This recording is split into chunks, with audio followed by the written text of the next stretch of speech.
lead us in our invocation, and Councilman Podeska to lead us in our Pledge of Allegiance.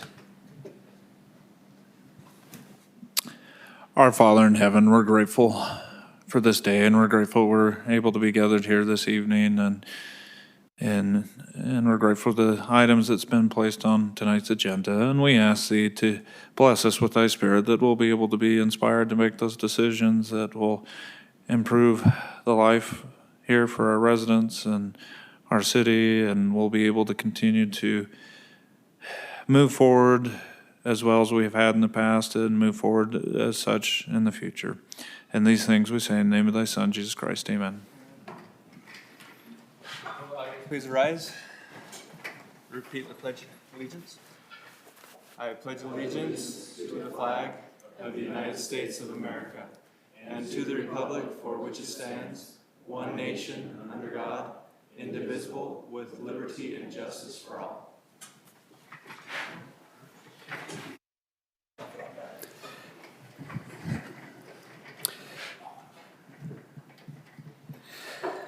Okay, public input. Time has been set aside for the public to express ideas, concerns, and comments for subject matter not listed on the agenda. As a reminder, please be respectful in your comments. Please limit your comments to 3 minutes, and please avoid repetitive comments. We're supposed to have a public hearing. If you're here for the road rename, you're welcome to share your comments, but we will repost that for a public hearing. Is anybody here for public input at this time? Okay, seeing none, I will close the public input. We have a presentation from Utah Transit Authority. Commissioner Millington. Thank you very much for this opportunity, Mayor and council members. I appreciate the opportunity to address you tonight and discuss with you some important issues. Let me first start off by indicating that a couple of years ago, the legislature changed the management structure of UTA. You may be well aware of that change. And it instituted a 3-member full-time board representing various counties that UTA serves. My name is Kent Millington, and I represent Utah and Tooele counties on the board. The chairman of the board is Carlton Christensen. You may know him because he served on the Salt Lake City Council for several years and served in the capacity in Salt Lake County prior to being appointed by the governor to serve as the chairman of UTA. The other trustee is Beth Holbrook, the immediate past president of the Utah League of Cities and Towns. You may know her from that position. And she is also a full-time board member. She represents Box Elder, Weber, and Davis counties. Carlton represents Salt Lake County, and I represent the other 2, Utah and Tooele counties. Now, what I want to do first of all is to give you a report of some of the successful activities that we have going on here in Utah County. I recognize that this is going to be like ripping the Band-Aid off of the wound, but I will address the wound shortly. First of all, we have a very successful bus rapid transit system between the Orem Front Runner Station and the Provo Station, serving the 2 universities. When we inaugurated that about a year and a half ago, we were averaging about 10,000 riders a day. We're now averaging something just north of 14,000 a day. So that means that we have taken off a considerable amount of vehicle traffic off of the roads around those universities. As a matter of fact, both universities have indicated to us that they have put on hold some of the plans they had to build additional parking because they don't need it now because students are not driving there. They're riding the Front Runner and then the UVX, the Utah Valley Express, or Bus Rapid Transit. So it's had a beneficial impact on some of the traffic congestion around those universities. So that's a success. The other thing we've done is that we've instituted a circulating bus around Thanksgiving Point. There's no secret that that's a congested area.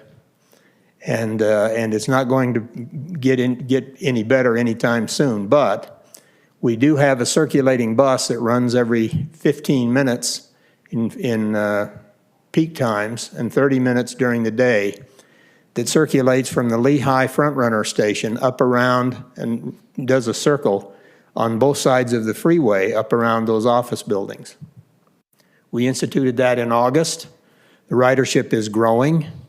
It also runs during the noon hour so that people from the office buildings can get down into the concentrated area for restaurants. And so that is proving to be successful, not entirely as much as we would like because of the construction congestion that's going on there. But we're making some improvements, and that's something that's good.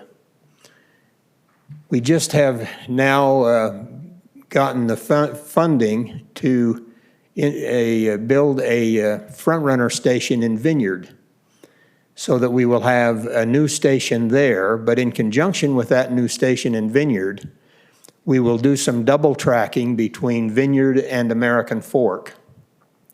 The reason for that is that currently we are double tracked only at the stations.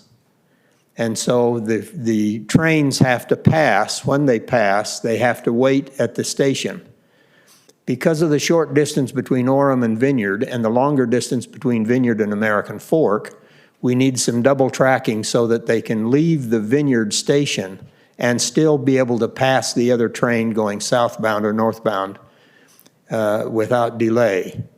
And this will improve the reliability and hopefully the functioning of Frontrunner as we go north and southbound. We have, in the month of December, for example, we had over 64,000 boardings of Frontrunner in Provo alone. And so we have an awful lot of Frontrunner traffic in the course of a month. We're moving about 25,000 people a day on Frontrunner between Provo and Ogden.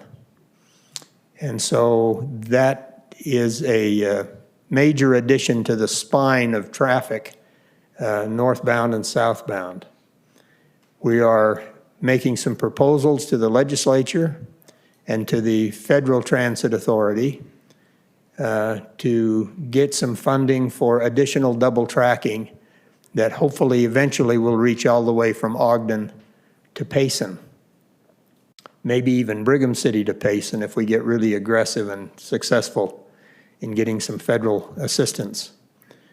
And double tracking all the way. At that point in time, we would be able to run at 15-minute headways.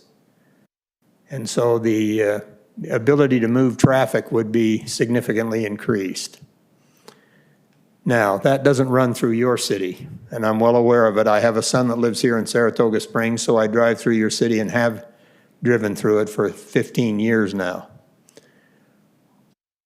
So the one bus that you do have that currently serves Saratoga Springs is Route 806. In the month of December, there were 1,600 total riders on 806, averaging about 76 a day. Now, with the number of buses that run through here, that's only about 8 boardings every time it runs through your city. Now, that's not very many, but part of that is because I don't think we're providing you nearly the service that's required. I don't even think we're close. Now that I've ripped the Band-Aid off the wound, let's address the wound. During the summer and fall, we completed a service choices study, system-wide. Do we add bus services for ridership, or do we add it for coverage? That is, do we only go where we can get the largest number of riders, or do we try to cover everything that we possibly can? Coverage would mean less service, less frequent service. Ridership would be less coverage. We wouldn't be able to cover as much geography in that regard. But here in Utah County, we are currently looking at about 70% ridership of the bus routes that we run and 30% coverage. which means that there's a lot of area on this side of the freeway that's not being covered, you and Eagle Mountain specifically. We are not unaware of the rapid growth of this city and the potential growth and the continued growth. In fact, you're probably growing much faster than I'm even aware.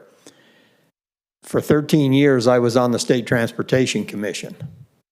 Pioneer Crossing, all of the improvements over here on Redwood Road, the approval for going all the way down Redwood Road, down past where my son lives, down by the golf course. All of that was passed and put into place while I served on the State Transportation Commission. From 2015 to 2018, I was chair of the commission. So I'm well aware of the growth here and the problems of moving the people. Now we have to address it in a slightly different way. We need to be able to provide you the transit services that you require and that your citizens require. But one of the things that we need to understand is, what do they need? And so we would like to come to you and suggest that we do a study here in Saratoga Springs, cooperating with you in some way.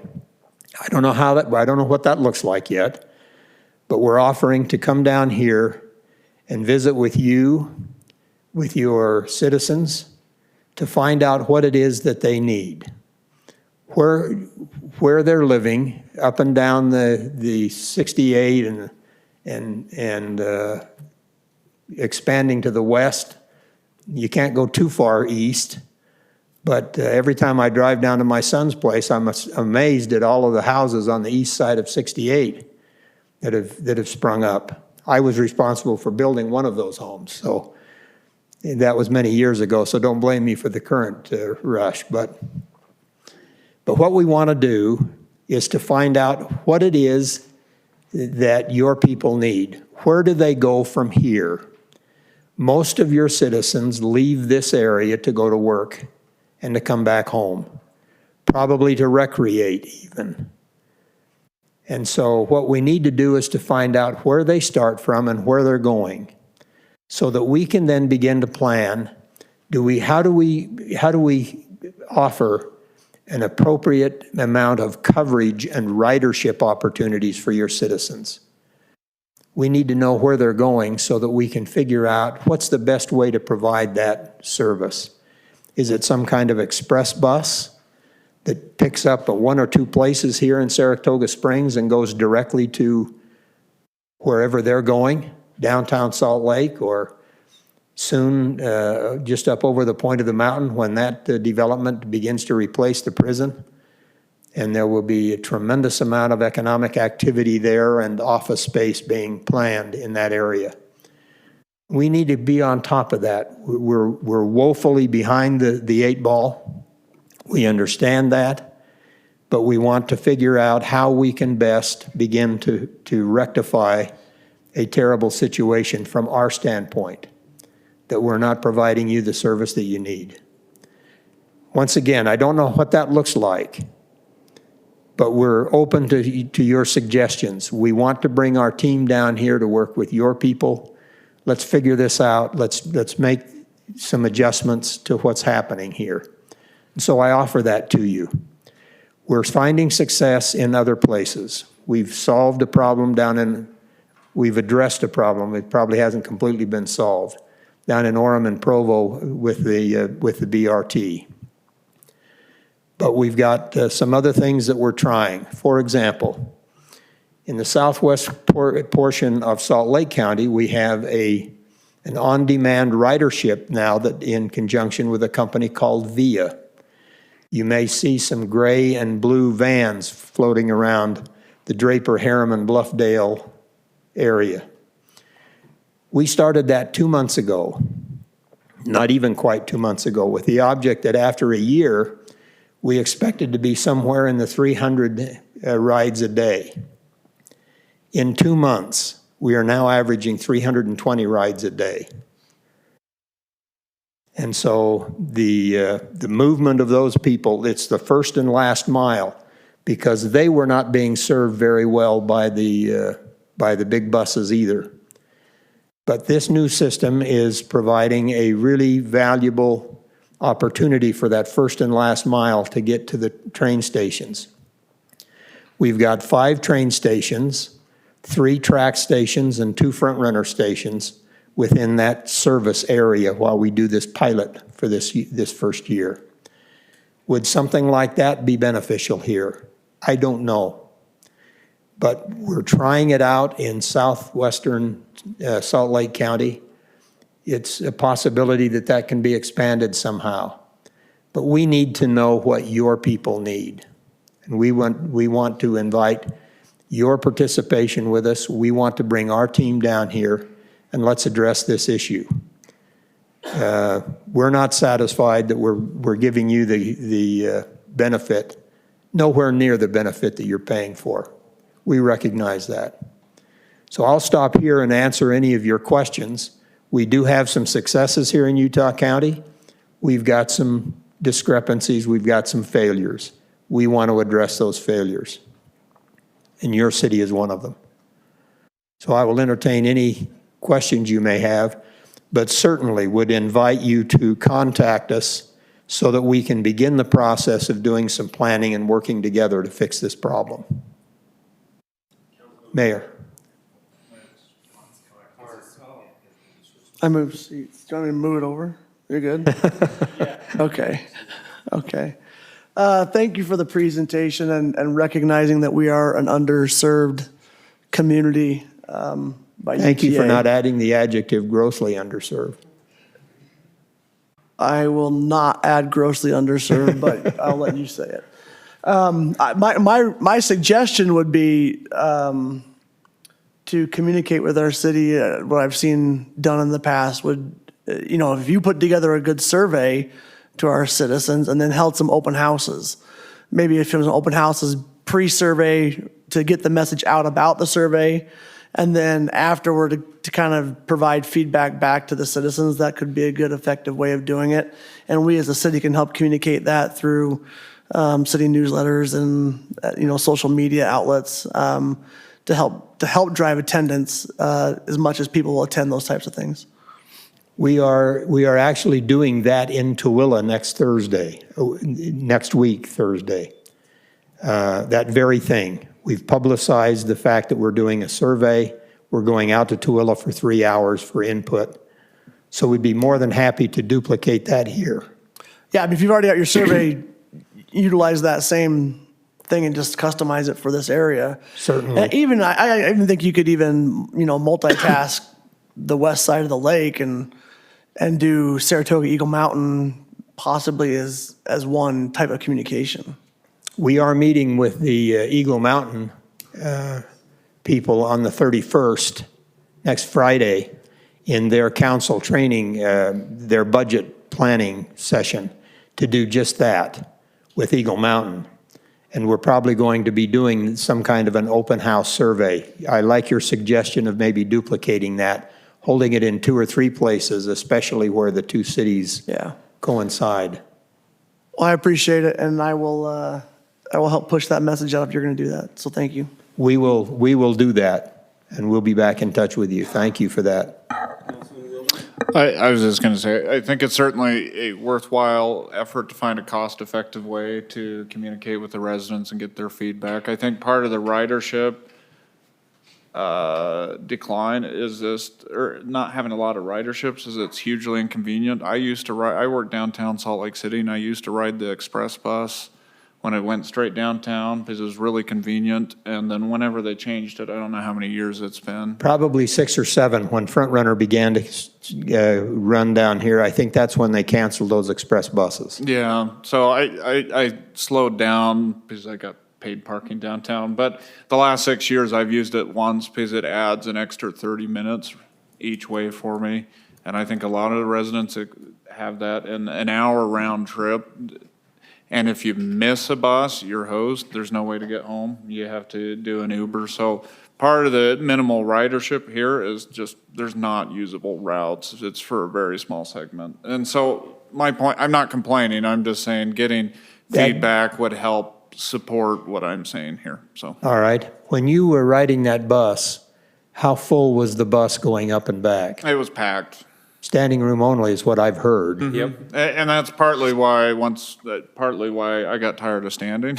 And that's partly why it shifted, but I'd still use it once in a while. I've only used it when I have my car in the shop, and actually I've never used the 806 since they've changed it, so. Right. Well, the 806 just goes to the front runner station and down to UVU, I understand. It doesn't go up into Salt Lake. No, I mean, because you gotta go to the front runner, and then And you then gotta get get on the front front runner. runner, and then you gotta transfer the tracks. For me, an hour a day is, I'd rather pay the gas. I mean, that's an extra hour a day that I'm away from my family, and I think from the Saratoga Springs residents, you just don't have the ridership, not because they're not interested, but for what you can get, it's a hefty fee. Right. I don't know if that, anyway, the whole Yes, point of my comment. I understand all of those arguments because those are the very things we need to overcome. Yeah. We've got to and- figure out something. And sorry, and I wasn't intending to layer complaints. I was just saying, I think getting feedback, you're going to find more from just me, who, I don't write it anymore, but you having some type of open house or whatever Councilman Karn suggested would be beneficial as long as it's cost effective type of thing. So I wouldn't suggest an expensive campaign throughout the city or anything to get feedback, but. Well, it need not be really expensive. I think we can quite effectively get the word out that Yeah. we're going to have an open house and then bring our people down and listen, find out what is needed. That's it. So I'm Thank you very supportive. much. Councilman McComber? Yeah, there's never a problem getting feedback out of the residents in this city. So you'll definitely That's get what great. I understand. Yep, you'll get, I especially get on it from my social son media. all the time. Yeah, I think Fix Redwood Road has more people. I think it's the second busiest Facebook page in Utah County, probably behind Cougars maybe. But so one of the things that I wanted to make you aware of, I'm not sure if you know, but we have a very extensive transportation map here in Saratoga Springs. We're actually going to be reviewing that transportation map and would love to have you and representatives from your team as part of those discussions. We invite the residents to talk through the transportation map. We've been very forward-thinking. We have identified even a potential tracks connection from American Fork to potentially even Harriman and onto South Jordan, potential route, and we've even laid that on, and when developments come in, we've kept easement. So you're not tearing down houses in 15, 20 years when we're at 80,000 people. We won't be that big in 15, 20 years, but we are going to be a 100,000 You probably people will city. be surprised. But we'll be 100,000. Eagle Mountain will be about 100,000. And so we've been very forward thinking so that you're not having to come in and buy expensive homes, tear them down. We've laid these corridors. We want to make sure, I like to make sure, I mean, I've been on the council for a while and we've had these conversations. I would love to have your involvement to see if that is the right alignments, that makes We sense would for love you. to be involved. I was unaware of this transportation map. I've never heard it mentioned in any of my discussions. Yeah, so obviously, yeah. Thank you very much. And if I could, we've been working with UTA for at least 10 years. Yeah. And you guys have all this information, or your staff do, and they've been involved for a decade. Do you know names? Well, we can get you the names. The biggest thing is we've got a passionate person here who wants to involve Saratoga Springs in your Utah County planning. Absolutely. And you represent us. And so I just wanted to make sure that you and your team get involved because we are going to be doing it again. We review them on a regular basis.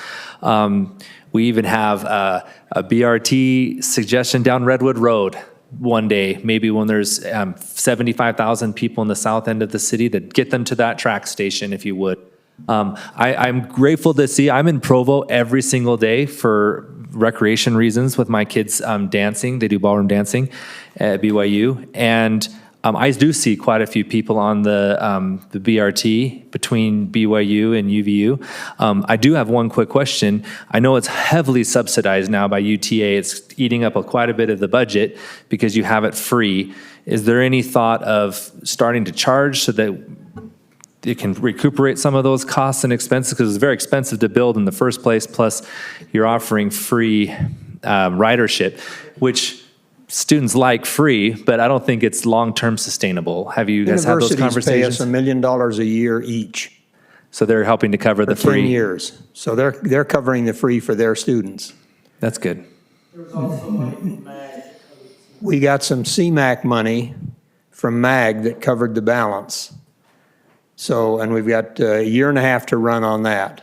And we're in the process of trying to figure out, can we get some additional CMAQ money to keep it for free? Or what adjustment do we have to make in order to start charging people? And Yeah, we'll 'cause- see. We are aware of those problems, but you should know that the two universities are each paying us $1 million. That's great because they're the ones who are really using it the most. Yes, Their they students are. are using it the most. So I'm glad to hear that. For me, just when I hear MAG money, because we, in this part, all of northern Utah County, we really don't benefit. You mentioned that, right? That's Yes, for we down there. understand that. That's the reason we gotta And we get don't squared see away. all of our money, the taxes that we pay. And so I'm really grateful to see an active, having you come here. It's really, other than, I think it's one of maybe two times that we've had someone from UTA really come and proactively present. And so I'm very encouraged in my 10 years that I've been doing this. So thank you very much. Glad to be here. Thank you. Councilman Podeska? Yeah, I just wanted to echo that on looking forward to a partnership on the transportation planning to really coordinate with the plans that we have with UDOT and TRAX and UTA to really coordinate all those efforts. Tomorrow I'll make some inquiries of who it is that's been working down here that has been keeping that information from me. Every one of the UTA liaisons, government liaisons for Utah County have marched through our door at one point or another. Okay? So Well, most of them are not there. So this is good. Most of them, I will track that down with our planning people and find out where that is. But I will find out about this transportation map that you've got. Yeah.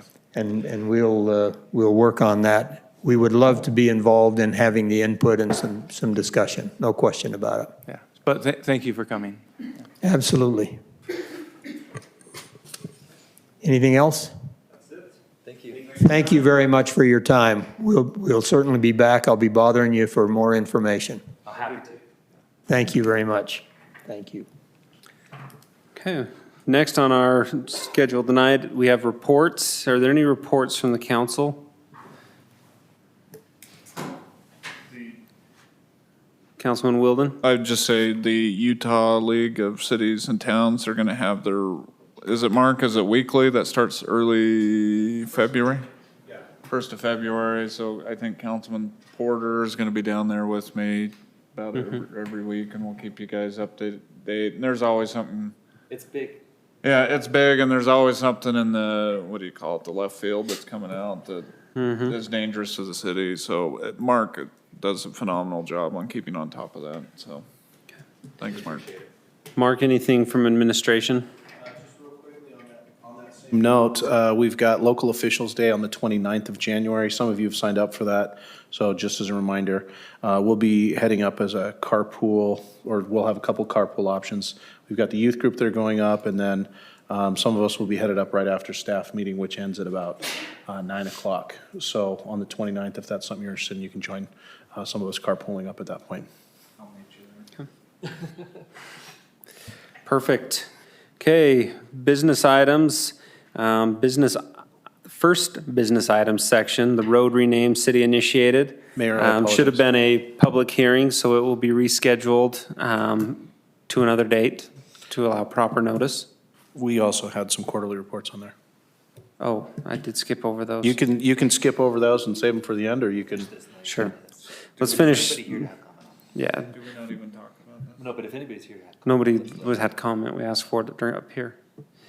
Okay, so business item 1 will be postponed to a later date also. So I'll entertain a motion on that. I'll wait till this is on. Oh, there we go. I'll move that we postpone business item 1, the first business item 1, until a date that it's been And the second one noticed. too. And the second one too. What am I postponing? The Westlake The what? Estates. Oh, the The second Westlake, both business item 1. No. No. Right? Oh, sorry. So we're only doing the one, The first business item. Okay. It should have been listed as a public hearing. I'm going to restart this. Yes, that last one had duct tape on it, so. that's gone. We're Had starting more over. of like Scotch tape, not even duct tape on that one. I'll move that we postpone the first business item 1 to a date once it's been publicly noticed properly. Second. Sorry, that actually has been noticed. It has, it just doesn't say it on the agenda, but it has been noticed and a sign was posted on the street as well, that there would be this meeting tonight. So. Mr. Attorney? If anyone's here for comment, I would take it. Okay. Is anybody here for comment? We need to finish my motion. Oh, that's right. Can I just withdraw my motion? Yes. It's Yes. gone. Well, so the official, whatever you're calling it on the agenda, that's probably going to be the number one thing that they're looking at. I'm not sure that it matters that it's posted. So we're better safe to wait. Part of the notice is on the property, but it's also on the agenda. Okay. The agenda is part of the notice. When it goes out in the paper, even though it's just a simple 24 hours notice that we typically do, that's still considered notice. So half of the notice wasn't done for this property, basically. Let's just postpone it to be safe. All right, should I try this one more time? I would say if anyone's here, We've asked, nobody's been nobody's here. here, okay. Then I would say by all means, Okay. table it until the next meeting. So the motion stands still? Yeah, over. but just change it instead of, whatever, just write it so it Business sounds sign. good. I move that we postpone it at some later time. Okay. No, we postpone it now, but for a later time.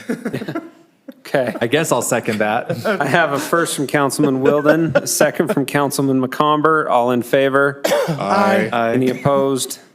Motion carries. I think the Scotch tape fell off that motion. Oh, it was You got a leaking. Band-Aid on it, it's okay. It was leaking like a sieve. Okay, I thought we were skipping these because we just had retreat. We actually had those queued up for the public, but again, if you want to save those to the end, you're welcome to do Okay, that. we'll hold. Let's move on to Westlake Estates Plat F, rezone and concept plan, Reed Barlow applicant.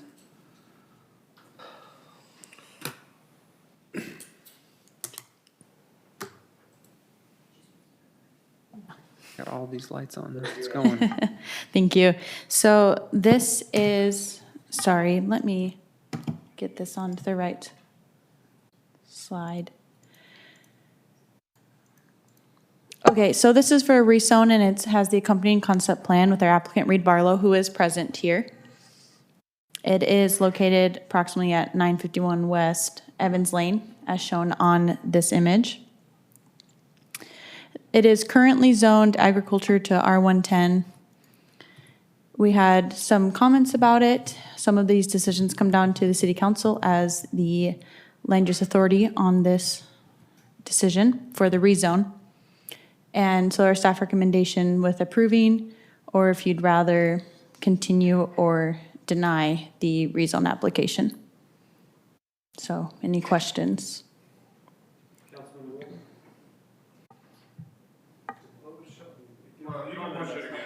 Comment, that's fine. You know, and I know this is time just to give informal feedback on the concept plan.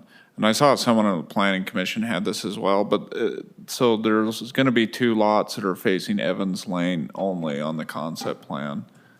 Are you guys the applicants? You want to come over to the table up here? Apparently I can't do anything right tonight, so. So, just like, it looks a little bit strange. It looks like there'll be 2 lots. They'll be the only 2 in the development pushing out to Evans Lane. And I'm not super familiar with that street. I should have looked it up before, but is there any other homes facing on Evans Lanes right now, like close to that? There's a couple of homes. Immediately to the east of this parcel, there is a home that fronts onto Evans Lane. Across the street, a little to the west, it fronts it. There will be probably more development in this area. That road is not designed necessarily to be a collector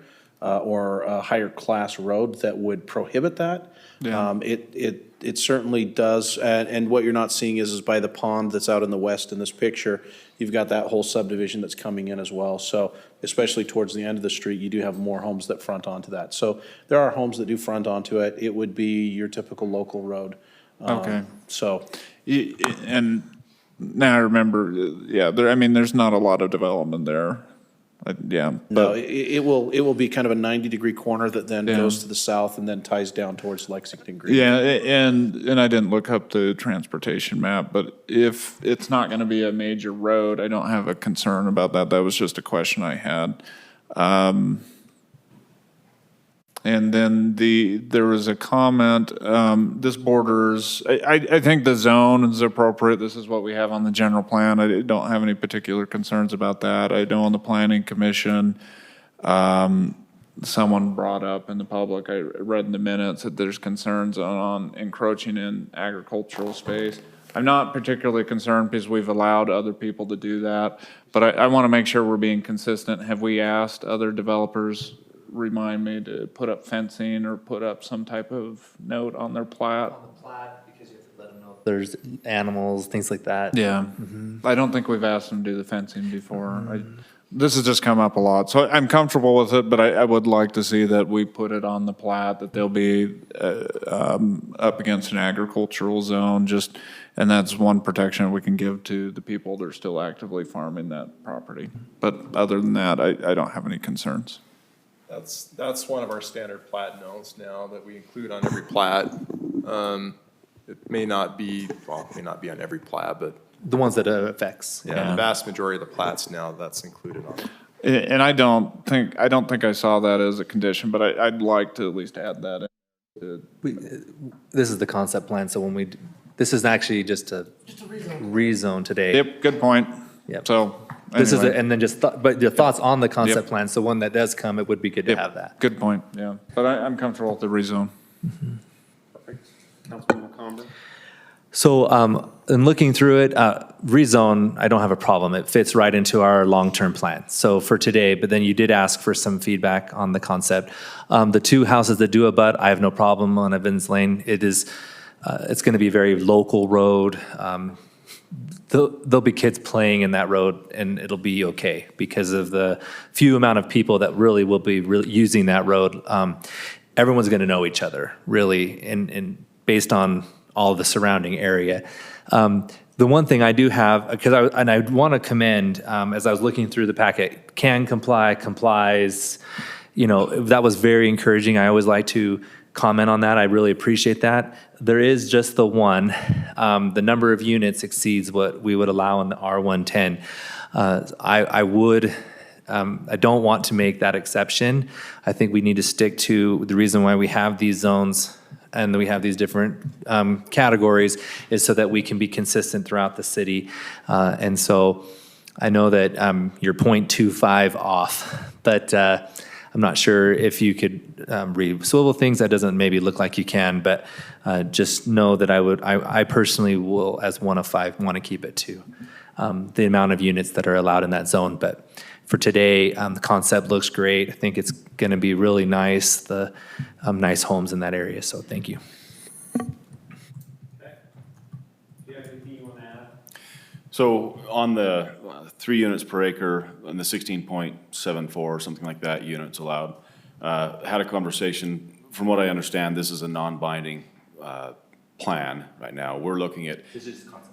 Yeah, it's just a concept. We're looking at that from what I understand and talking to Dave Stroud, that if most developments are not able to meet the 3 units per acre, if you're going to 10,000 square foot lots, but I don't know if it's a discussion appropriate for right now. Happy to engage you as we come up with a plan that we actually want to build. I'd prefer to reduce the number of units and have bigger lots and nicer homes. My family has a lot of property in the area. The home just to the east is my father. The home across the street is my brother. Very nice homes, $1.5 million homes. Beautiful homes. So we want to do something that complements homes like that. So, I just say work with staff as you yeah. prepare the final. Yeah, bigger lots, there is demand. And that's a nice area because you already have big lots with big homes. So it makes sense. There's Sure. not very many areas in the city that allow for that, and this would be an amazing place for you. Okay, thanks for the feedback. Okay. If there's nothing else, I will entertain a motion on ordinance 20-2 for the rezone. I move to approve business item number 1, ordinance 20-2. I have a first from Councilman Podeska. Second. I have a second from Councilman Wilden. Any further discussion on the motion? Need to add findings and conditions. Oh, yes, along with staff findings and conditions amended. Okay. And second. Amended first and second. Any further discussion? Councilman Carn, Aye. Wilden. Aye. McComber. Aye. Podeska. Aye. Motion passes unanimously. Thank you for your time this evening. Great. Good luck. Thank you. We have the Central Utah Water Conservancy District Grant Agreement, Resolution R20-3.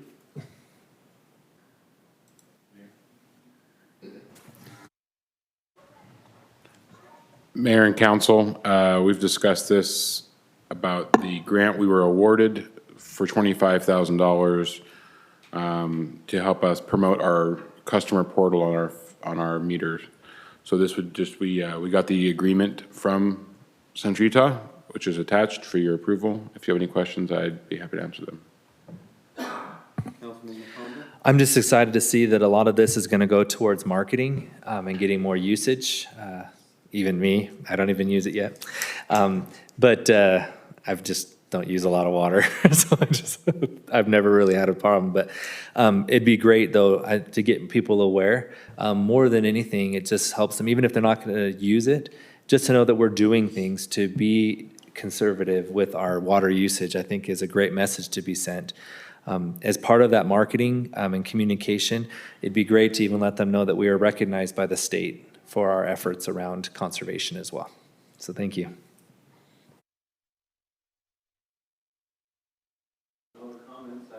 Motion. I move to approve resolution R20-3 dated 1/21/20, approving the grant agreement with CUWCD. We have a first from Councilman Carn. I'll second. I have a second from Councilman Podeska. Any further discussion on the motion? Podeska. Aye. McComber. Aye. Wilden. Aye. Carn. Aye. Motion passes unanimously. We have the purchase of property from Waldo Company for the South Zone 2 Pond Land Resolution.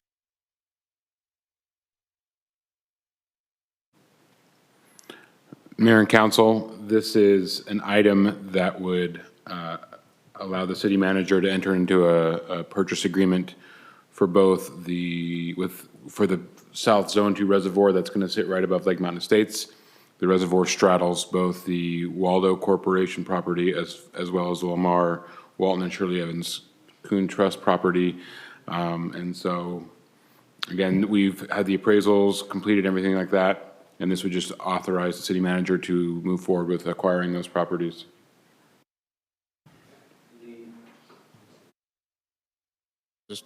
I'll entertain a motion. I move that we approve the purchase of property from Waldo Company for South Zone 2 Pond Land, Resolution R20-4 dated today. Were there any staff findings and conditions on that purchase? I don't believe so. No, There's just a specific dollar amount in it. specific approval, a specific Based- amount yeah. for each property that we would enter into contract With for. the dollar amounts as outlined in the packet. I have a first from Councilman McComber. I'll second. I have a second from Councilman Wilden. Any further discussion on the motion? McComber. Aye. Wilden. Aye. Carn. Aye. Podeska. Aye. Motion passes unanimously. The award of contract for Pond 3 algae treatment, Resolution R20-5. Mayor and council, this item is for the installation of a chemical feed system up at these Pond 3, which is at the northwest corner of the Harvest Hills subdivision. That pond has a big algae growth problem that this would resolve. It's similar to the system we use down at the Lake Marina pump station to treat the algae. And so we received a handful of bids. The low bid was from FX Construction in the amount of $67,300.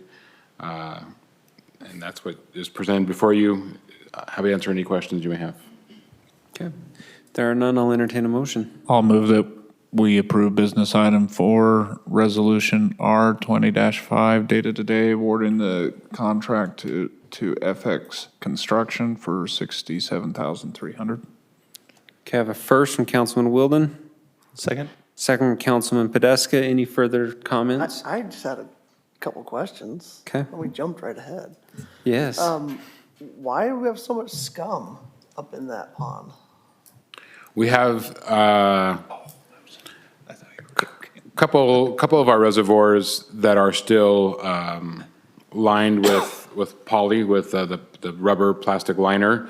And in that situation, they're black, so that tends to significantly increase the temperature. That's also an issue with the smaller reservoirs we have. So the smaller reservoirs, particularly with the black liner, tend to get warmer, tend to grow algae faster. Which is, we have algae, I would say, probably in all our ponds seasonally, but the bigger reservoirs like Israel Canyon are deeper, colder, concrete lined. We looked a couple of years ago at soliciting bids to replace our polylined ponds with concrete, but it was really expensive. I think we got a bid back on the reservoir on Grandview, and it was like over $100,000 just for that one reservoir. And so at that point, we decided it wasn't worth moving forward with that. So this will solve the problem for this season going forward? It'll solve the problem for this reservoir ongoing, and then it'll provide residual benefits to other. Provides backup for the other area. That chemical distributes into the system, and so it could provide residual benefits to other parts in the system, keeping filters cleaner, things like that. This happens to be just a reservoir where we've had a bigger issue than other small reservoirs. The three reservoirs we have that are small and polylined are Pond 3 at the top of Harvest Hills, Pond 1 on Grandview, and Pond 2 in Fox Hollow. I'd still would love long-term to line them with concrete, but, maybe when the market, maybe we take advantage next time there's a downturn and construction prices are cheap We again. don't wish for that. Not that I wish for that, I'm just saying, an opportunity where it makes more financial sense. Right now, it didn't make sense. Right now, we like take that. care of the algae. If we did an expansion or something, we would consider it as part of that, but to just proactively go out and do it right now. Now, it just Train it and redo it, yeah. doesn't make sense. Yeah, no other questions. That was the smallest reservoir, so we have the three that we would like to, we thought, starting with the smallest to, Okay. Okay. We have a motion on the table. We'll do a roll call. Councilman Carn? All right, Wilden? Aye. McComber? Aye. Podeska? Aye. Motion carries. We have the CMT contract amendment for the gravity sewer project, Resolution R 20-6. Mayor and council, we have a construction management company that's also performing inspections for these sewer projects. This sewer project, a couple things was massively delayed from our wetland permitting issues, but we've also something that we've added a bunch of additional scope of work to. Now, I've brought you many change orders, you've probably remembered over the past meetings, increasing the scope of work for the various contractors. We've added the parallel sewer line for Oakwood so that they could take advantage of that. We added a extension of the project through the Fairway Townhomes so that we could get that work in before they built playgrounds and increase the project costs. We decided to add the boring under Grandview Boulevard.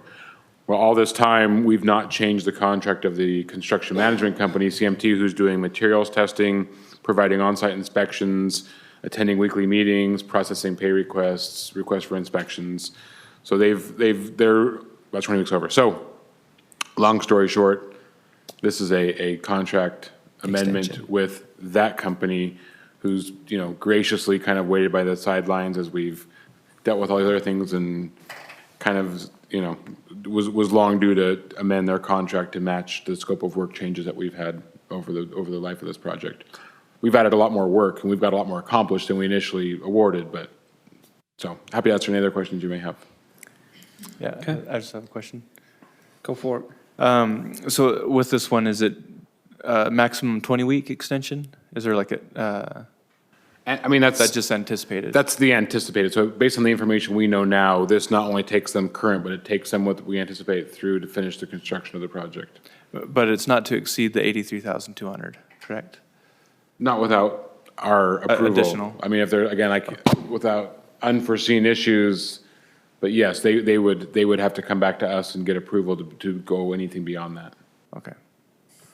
Right now, we're looking at, just as a update, right now, we think we're looking at February, March, to get near substantial completion, the majority of that stuff done. So is this agreement open-ended then, or are we approving just the max dollar Our amount? contract's not open-ended, but of course, if we require their services beyond what we've contracted with, then we would discuss with them either cutting them loose and saying, we'll handle it in-house from here, or we want to continue your services. Okay.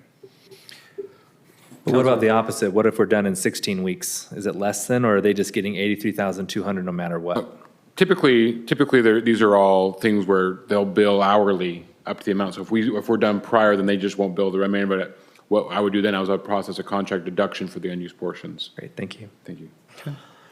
I'll entertain I've got a question for Mark. Then, Mark, where does this money come from a budget perspective? This would come from the sewer fund.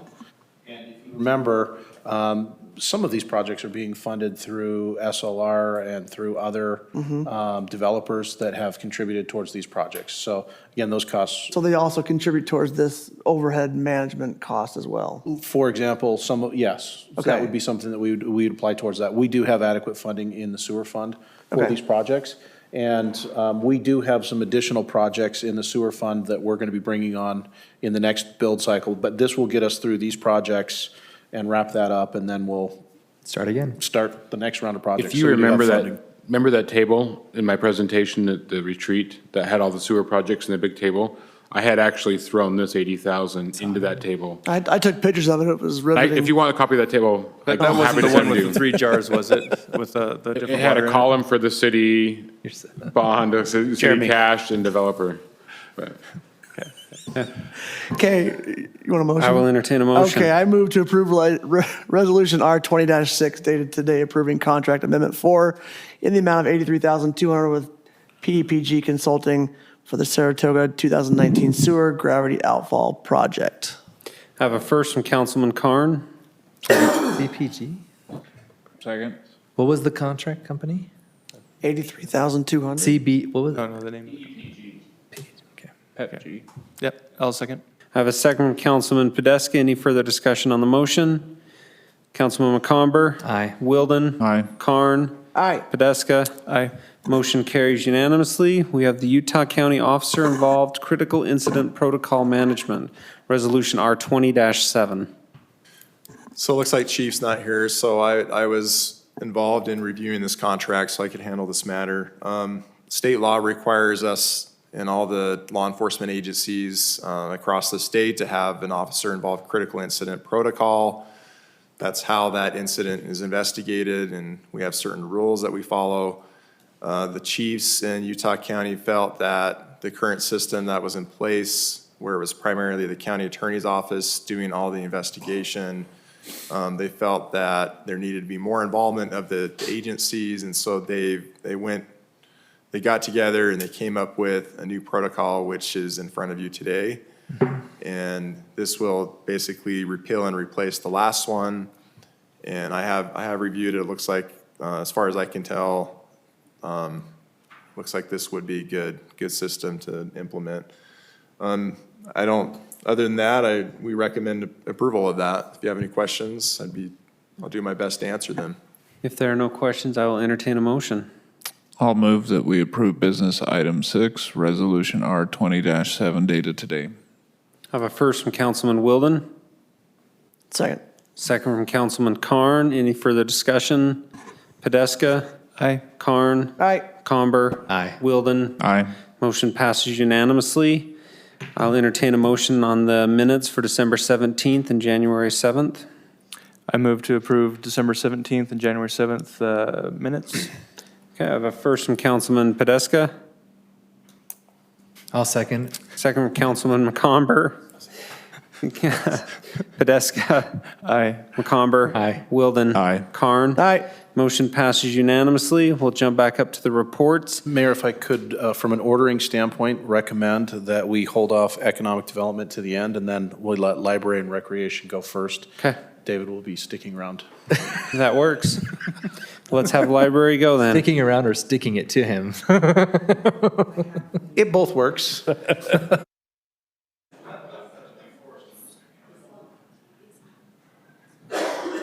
Thank you. Good evening. You guys have just recently seen most of this entire update. So, you said it was on. Yes. It's got like.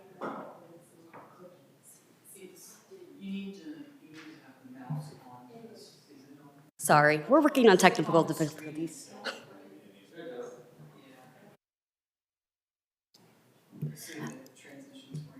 So there's no changes from the slide that you guys were just presented at the retreat. We're continuing to see growth in our number of visitors and items circulated. It's working now. Thank you. The registered cardholders is continuing to increase. With that, we also in the last week had 3 different residents from Eagle Mountain who did pay the non-resident fee as our first people who have decided they are going to continue to pay to utilize services in Saratoga Springs. The library visitors has continued to fluctuate as normal for the different times of the year. December is our slowest month of the year traditionally, so you'll see our numbers there are pretty low. I have a quick question before we move too far ahead. Do we, if someone's library card, when do you cancel it? It becomes no longer part of that count because we have people moving out. We have people who don't use the card. So cards expire every 2 years in our software. And the month before it expires, it sends an email that notifies the resident that the card is expiring. If they'd like to retain the account, please come in with their card and their photo ID for us to update the information. And then when we update that information, we give them another 2 years. If they fail to come in, we keep the card in our system for 12 months from the expiration date, so that if they do come back, they're still in the computer and we can go through that process of renewing the account. However, if the card has been expired for 12 months, we remove it from our software system and delete their initial card application.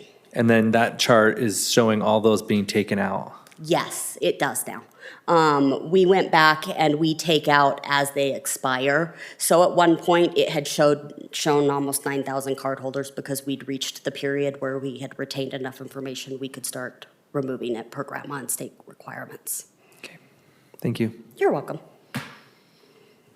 Our items checked out is again all over the place. It will continue to increase as we go into our spring and summer months, and we're looking forward to having some room on the shelves soon. Our reference question tracking is not going well, as you know. We're trying some different methodology. We did our second quarterly count for the week, and the numbers still didn't come back very impressive, and it's just that they're not allocating enough time to tracking these things.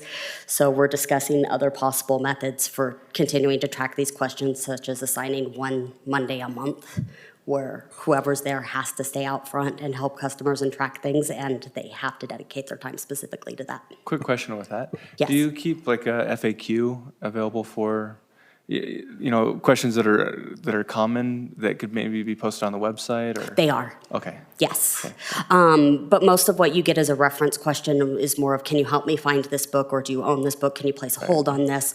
Or my child has a paper on African animals or something like that, and can you help me research that? Okay. No, great, thanks. Do you have to like detail the question? Does your staff have to detail out the question, or can it just be one of those, when people walk into a building, they just hit the clicker? It's a tally mark thing. It's a what? It's a tally mark thing where they just tally when they answer those questions just get 'em at one the of front those. desk. We've tried that too. Anyway, sorry. Then I can go back and listen to the recording and count how many times they pushed it. Anytime we have to manually track anything, it's painful for you guys or anyone. So Yes. I'm for whatever you can. If you could take a statistical sample of an hour. Just one Monday a month where we can and even just specifically do it. Monday, 1 hour, 3 different hours throughout the day, and throughout the day and project it out. Yes, and in a larger library where they have dedicated reference desks, the reference desk staff goes in and just enters it as they answer the question in the circulation software. Yeah. Well, I mean, and it's obviously up to you, but even like not taking an entire day, hey, have them do 1 hour during the That busy day, time in the and- morning, 1 hour during the afternoon, and 1 hour, and then you can kind of generally project it out. If you've done it like 4 times in a month, so. Yep. Our computer usage is continuing to decline. However, you see the Wi-Fi usage continuing to grow. The projected number for this year is multiplied out through the rest of the year, but I anticipate with our May through July increased usage, we'll see that number go over to what it had, increase over what it had last year. The departmental performance measures have continued to grow and increase. The only thing that you'll see a decline in that I can recall is the proctored exams, because there's not an electronic high school and there's more people taking their exams at their universities. And then I had recently updated you guys on the state benchmarks. They removed internet terminals as a benchmark this year. They have broken out the circulation of physical and electronic items, and they've broken out the turnover of electronic and physical materials. And then for Wi-Fi use, there are a lot of smaller libraries that did not track that data, so we don't have a variable to measure that against for last year. Any questions?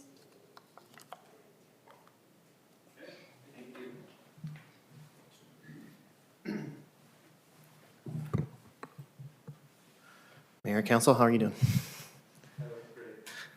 Thanks. Do I not wear a tie enough? I get comments when I wear a tie. Probably, yes. Our midnight league.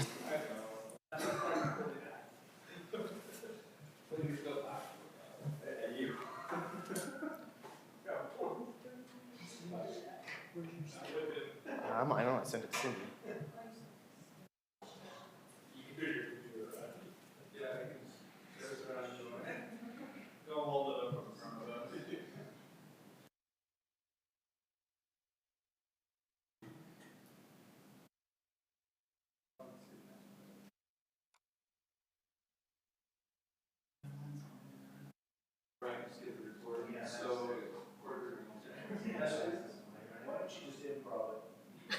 It's really short. I kept it just to the quarter. So basically, I was just reporting on my fall programs, the participation numbers, volunteer hours, and volunteer numbers. So for this fall, starting with fall soccer, we had around 1,500 kids participate in fall soccer, which has been a huge increase. Soccer just continues to grow. Just as a side note, our spring numbers already look like we're going to go over 2,000 kids just for spring numbers. For soccer. What's your, like girls and boys baseball registration so far? As far as baseball goes, Registration, softball, and baseball registration. the numbers right now, I don't know if I've looked at those real recently. We're kind of in the middle of registration. They're open now, they're not, right? They're open, yes. Mhm. For third grade and up, it's open. For our instructional baseball, it's not open yet. And for girls, we run fast pitch. Typically, we've had around a little over 100 kids for girls fast pitch. Last year, we had just shy of 400 kids sign up for boys baseball. Are we combining with Lehigh or participating? When it's needed, yes.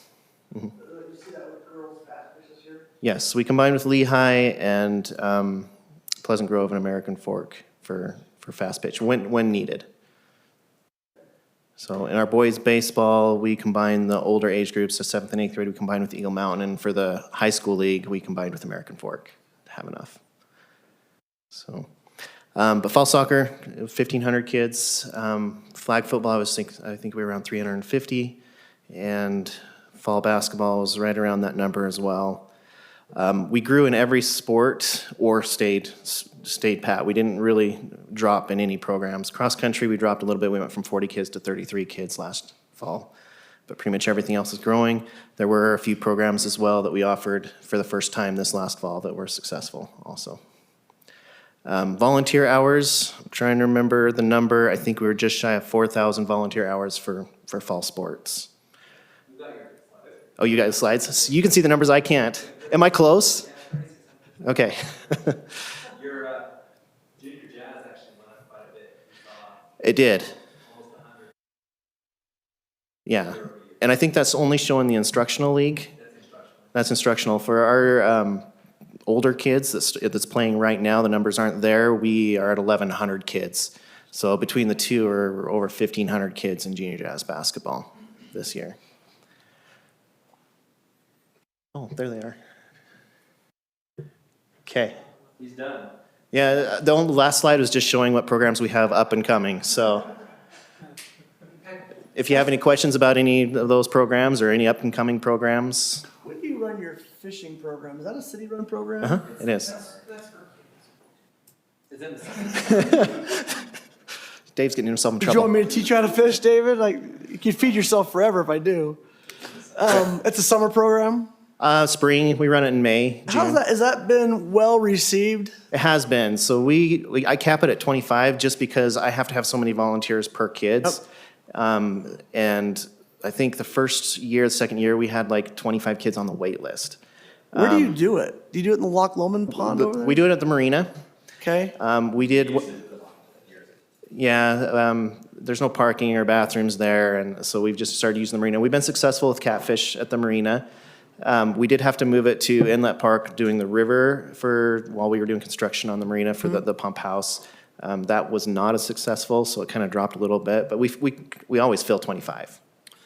And that's all volunteer It is. people, right? Yeah, I go to 25 kids, and then beyond that, I tell parents, I can sign your kid up, but you have to be there. That way I add volunteers as kids come in. Do you have a 1-to-1? We have about a 3-to-1. Okay. So I try to get about 10 to 12 volunteers. And I've got a group of about 4 or 5 volunteers that are returning every year. I have one guy that is returning every year at this point, and he was running the program for me. He's a volunteer. Good. Okay. So is the dedicated hunter program still offer service hours for it? Is that where some of your volunteers come from? It's complicated. The DWR has wanted to take that away from us. We still are able to use it. The problem is our programs across the state happen before the actual dedicated hunters get approved for their hours. So they have to do it hoping that the DWR will allow them to use those hours. So it's kind of complicated. I have only had about 1 or 2 dedicated hunters a year participate, where Spanish Fork basically has 150 every year dedicated hunters that help. Wow. They have 300 kids in their urban fishing program. It's a tough way to get your hours. I pulled a lot of hooks out of my hands. I was gonna say, how many hours can you get out of that program? What? How many hours can you The get out of urban that? fishing program or the dedicated The hunter fishing program? program. How many hours can you get for your? We run 3 hours a night or 2 hours a night for 6 weeks. So yeah, 12 Okay. hours. 12 hours. Okay. It was fun to teach them to fish. Just cut the And get barbs your off. hours. Yeah. Hooks come out a lot easier. It's a fun program. We have all the fishing poles and we have all the equipment, and just get the kids there and get them out fishing. They enjoy it. Okay. Thank you. Yeah, Okay. I may have some volunteers for you that would be great. if they can get hours. That would be great. Okay. Thank you. I just had one thing. I mean, we always talk about, and you have done a phenomenal job with all the programs you've added, but one of the things I wanted to point out, 6 years ago when I first started on the council, the customer service element coming out of your department, not your department, but the department at the time wasn't great. And you set really a good tone at the top. And the parents I talk to, and my wife as well, everyone she interacts is phenomenal customer service. I think always get positive feedback. And I know my wife does realize now that you recognized her name, but beside that, I know you give the same. She called and asked for some glasses, and Heston went out of his way to go and look around for it. And I know you do that not for anyone. It doesn't matter who it is. And so the level of customer service is phenomenal. So in addition to the programs, you've changed the culture of what was there before, or the lack thereof. Well, thank you. Thanks. Okay, thank you. Okay, is this in closed session or mixed? Economic development, civic events. Okay. Again, we're just really wanting just to make sure it's on record for the public. Yep, and the distinction of this is the retreat was more about challenges and opportunities. This is more highlights of the last quarter. So, all right. Obviously, recent things: Costco, Les Schwab, and then upcoming. We've got Thrive, Tennies. These are just some highlights that I know the council's already well aware of. Opportunity areas and opportunities in industry. types. Social media, again, we're just continuing to increase in social media, over 8,200 followers. And there's the count of how many comments through the website that we're responding to on a daily basis. As far as Facebook stats, obviously what got the most attention was the bomb threat at Walmart. And I have to say that public safety did an excellent job in general, as well as keeping me informed to keep the public informed to get the information out there that was necessary. Second to that is the temple groundbreaking. Then you can kind of see some of the response for our events with the most clicks as far as when we create an event, a Facebook event for an event, if that makes sense. Fall Festival is just kind of through the roof on the response that we get from that. And I think this is a good example. We failed with Costco because we didn't direct them back to the city Facebook page. And we just posted on other Facebook avenues in the city. And so it affected, I think, some of the statistics for Costco announcement. Didn't I? I posted it. No, you did. Oh. But that was before we started But linking back to the we city. link back and we're reposting yours so that people come back. Oh, and you didn't Posted link it it back. 12 You different didn't ways. share the post Yeah. that we Right. shared. That's a good point, yeah. Right, so Correct. So if Right, you and that- reshare the one I create, that's right, it'll put helps those your stats statistics into that. back. And so that, It's a truer but when the temple perspective. came out, we had that conversation post Costco to do that. And I think that's one reason why the temple, because Costco obviously had huge traffic. It just didn't come through our site. And so that's a good indication of why we need to do that. Yeah, absolutely. And that gives us truer numbers of the response from the community, at least via social media. So the mayor's column, planning ahead for growth. I actually saw a lot of good comments about this, essentially that they appreciate these types of articles that the mayor's been doing in the Daily Herald to kind of help the residents understand the process. And that's been the point of doing that and working with Mayor Miller in putting these out to the Daily Herald. UDOT project, obviously Mountain View Corridor. It's next month. So. For the February, Well, they do one a week. That we go every other month. That basically. Okay. So there's one a week, and there's a rotation of the different mayors from the different communities that are participating. So. thank you. Okay, Mountain View Corridor grand opening happened in October. Let's see. So year-to-date fundraising for events, calendar year, because that's how we kind of run our events and seek sponsorship, we're at $17,500. But second quarter, we're $8,000 in just Q2 for the. You for said calendar sponsored years, is events. this for 19 you're talking? Or we do it in the fiscal year. Are you doing fiscal year? Oh, I'm sorry, I am saying that backwards. No, that is year-to-date fiscal year, sorry, on the fundraising since Fiscal year. July, yes, Okay. that's fiscal year, I apologize. Dang, Yes, you're pulling in sorry, a grand a day. that's July. You're pulling in $1,000 a day. We got really Well, aggressive numbers there. we're trying to step it up, thanks to Ann. Yes, exactly. So special events, as far as permits, third-party permits that are coming through, again, we spoke about not calling them denied, but unapproved, because whether they pull out or they don't finish their application, or denied, not that we really ever have to get to the point where we deny. So unapproved, those are kind of the statistics around that. And staff, so we had a couple staff members leave, and we were able to hire 2 new staff members. So instead of dividing it kind of strangely, we took those 2 positions and we divided the hours evenly, 15 hours each is what they average out to. But of course, they bank time for during the events, work from home, but also come into the office on Tuesday mornings so we can meet as staff and discuss things coming up. We've got 2 new great staff members, and we'll have to introduce you to one of these next time. So anyways, that's all. Thanks. Okay. We have need for closed session, so we'll entertain a motion for closed session, then we'll have a short break. Have a first from Councilman McComber. Second. Second from Councilman Carn. Any further discussion? All in favor? Aye. Any opposed? Motion carries.